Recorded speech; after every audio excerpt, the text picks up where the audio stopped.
the whole setup is, who is this mysterious, ominous, powerful dude that's showing up in the cereal aisle while I'm trying to get my favorite cereal? You maybe do a shot where it's like you fake out people into thinking he's massive. He finally steps out of the fog. You could even have like the foot come in.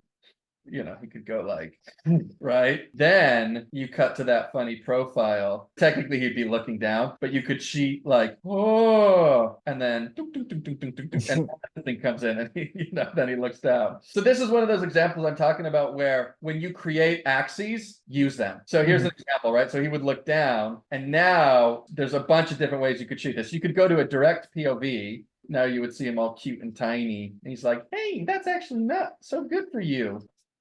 So this would be a direct POV, right? Or you could go over his shoulder. Actually, it would be really funny if he's holding that cereal box and you could see the guy behind it, and then his hand comes up and like moves it out of the way, because that's also telling your story now, where he's like, takes it there, right? So you're using the shots to make a joke. So that would be like, you think he's this big guy, boom, steps into the frame, or looking up like, oh, this guy's massive. Then you cut to the flat shot.